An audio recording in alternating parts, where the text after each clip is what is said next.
guys, welcome back. I hope you have watched my previous video, but if you are new to my channel then do watch my previous video because this is part of my previous video. So बात करते हैं आज की video के बारे में. तो guys आज मैं आपके साथ शेयर करने वाली हूँ जब मुझे PCOD हुआ उसके बाद I started reading about it. I started natural तरीके से मैं किस तरीके से इस चीज से निकलूँ वो सब जानना जब मैंने शुरू किया. तो उसके बाद कुछ ऐसी चीजें हैं जो मैंने परचेज करना बिल्कुल बंद कर दिया.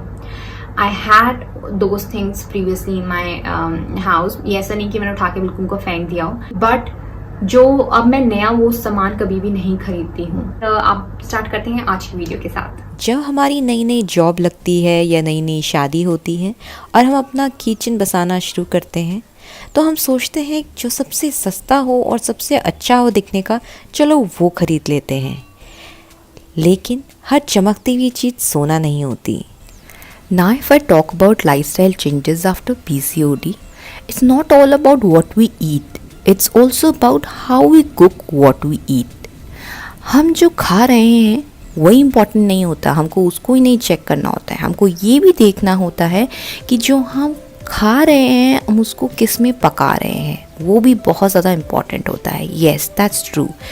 जब मैं PCOD के बारे में पढ़ने लगी तो मुझे पता चला बहुत सारे ऐसे कुकवेयर होते हैं जिनमें हमको खाना नहीं पकाना चाहिए. तो सबसे पहले स्टार्ट करते हैं एल्युमिनियम कुकवेयर के साथ. ये एल्युमिनियम में अगर हम खाना पका रहे हैं तो कौन सा खाना हम इसमें पका सकते हैं और कौन सा खाना हम इसमें नहीं पका सकते हैं. अगर हम बात करें एल्युमिनियम की यूटेंसिल की तो इसमें एसिडिक खाना बिल्कुल भी ना पकाएं. अगर आप पकाते हैं तो aluminium gets leached into the food and if your pot is like a old one, leaching increases. अगर आप रेगुलरली पका रहे हैं तो अवॉइड करें. बट हाँ, अगर आप फ्रीक्वेंटली उसको यूज़ करें, बड़ा बर्तन है कोई एल्युमिनियम का, घर पे मेहमान आ रहे हैं तो इतना बड़ा बर्तन स्टेनलेस स्टील का यूजुअली कॉस्टली आता है, तो आप फटाफट से पकाकर उसको खाली कर दीजिए स्टेनलेस स्टील के बर्तन में. अभी आपको इसके जो साइड इफ़ेक्ट्स हैं, अगर आप रेगुलरली इसको यूज़ कर रहे हैं, रेगुलरली आप इसमें एसिडिक खाना पका रहे हैं, उसके साइड इफ़ेक्ट्स आपको अभी नहीं दिखाई देंगे. कुछ सालों बाद आपको उसके साइड इफ़ेक्ट्स दिखाई देंगे, वो भी डायरेक्टली नहीं पता चलेगा. मे बी आपको ना भी आए, आपके बच्चों में वो कुछ शिकायतें हैं जैसे कि PCOD, लाइफस्टाइल की जो भी डिजीज़ेज़ होती हैं, लाइफस्टाइल डिसऑर्डर की जो भी डिजीज़ेज़ होती हैं वो डेफिनेटली इन चीज़ों से ही होती हैं, जो छोटी छोटी हम चीज़ों को नज़रअंदाज करते हैं. अब बात करते हैं प्लास्टिक के यूटेंसिल्स की. बड़े सुंदर दिखते हैं ये, और आजकल तो बहुत सारे इनके नाम भी आ गए हैं so that we can purchase them. Marketing strategy you can say BPA free plastic. अगर आप गरम गरम खाने को एक प्लास्टिक के यूटेंसिल में ऐड करते हैं then it leaches chemicals somewhat similar to hormone estrogen and it really imbalances your hormone. And I've especially seen mothers feeding their kids on those beautiful, colorful dishes. और जब आजकल बच्चा पैदा होता है वैसे ही हम उसे प्लास्टिक की बोतल थमा देते हैं, गरम गरम दूध उस प्लास्टिक की बोतल में देते हैं. और आजकल स्टेरिलाइजेशन इतना ज़्यादा कॉमन हो चुका है कि प्लास्टिक की बोतल को अगर आप बार बार स्टेरिलाइज कर रहे हैं तो प्लास्टिक की जो क्वालिटी है वो बहुत ज़्यादा डिटोरिएट हो जाती है, चाहे आप BPA फ्री प्लास्टिक क्यों ना यूज़ कर रहे हों. आजकल मार्केट में ऑल्दो बहुत अच्छे ऑप्शंस आ चुके हैं. You can go ahead with the glass feeding bottle और metal as well. I know ये देखकर बहुत सारी मदर्स बोलेंगी कि हमने तो अपने बच्चों को प्लास्टिक की बॉटल में ही पिलाया खिलाया एंड कोई प्रॉब्लम नहीं हुई. येस, आपको कुछ टाइम तक ऐसा लगता है कि कोई प्रॉब्लम नहीं हुई, बट ये जो लाइफस्टाइल की कुछ डिजीज़ेस आ रही हैं, डिप्रेशन, थायराइड, PCOD, ये हमको लगता है कि क्यों हो रही हैं. जेनेटिक भी नहीं है, अरे हमको तो नहीं थे, हमारे बच्चों को कैसे हो गई. इन चीज़ों के रीज़न पता ही नहीं चल रहा है कि कैसे हो जाती हैं. हाँ, ये छोटी छोटी मिस्टेक्स हैं जो हमने की हैं, बट वो हमको दिखाई नहीं देती हैं कि वो हम मिस्टेक कर रहे हैं और हमें आगे जाके प्रॉब्लम्स आ जाती हैं. आई नो ये छोटे छोटे चेंजेस करना थोड़ा सा मुश्किल होता है.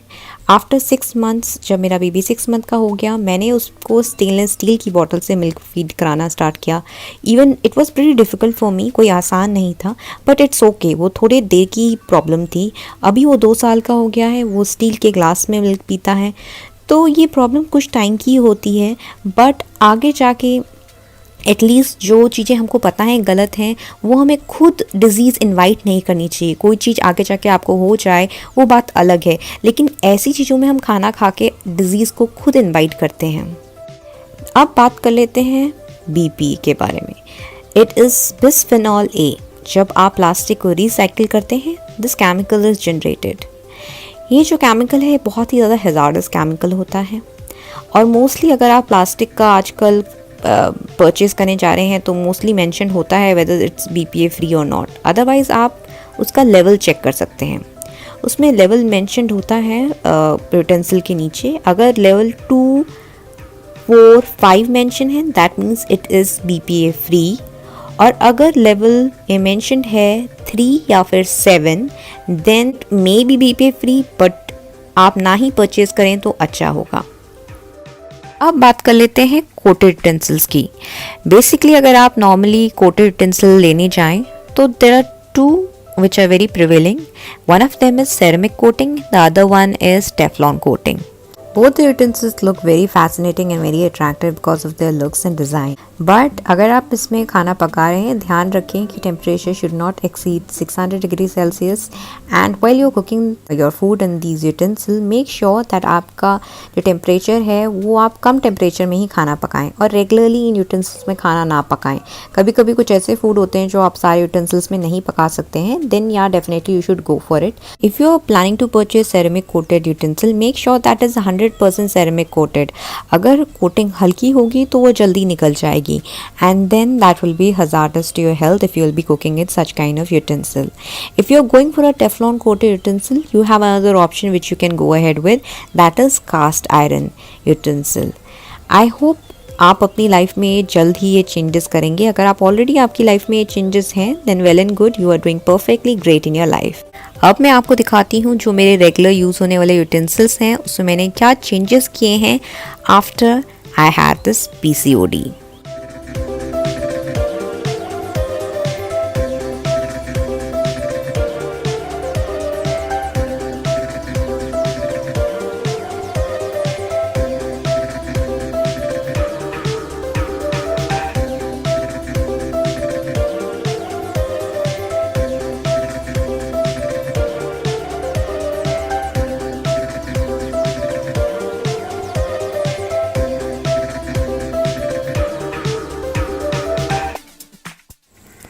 So guys let's change for better. कुछ छोटी छोटी आदतें बदलते हैं जो हमारी लाइफ में इमेंसली अफेक्ट करती हैं। अगर आपको वीडियो अच्छी लगी तो गाइज प्लीज़ अपने दोस्तों के साथ इसको शेयर करना बिल्कुल भी ना भूलिएगा। जो लाइक बटन है उसको ब्लू टर्न कर दीजिएगा, और साथ में जो रेड कलर का सब्सक्राइब बटन है उसको ग्रे टर्न कर दीजिएगा, because that is really motivating for me.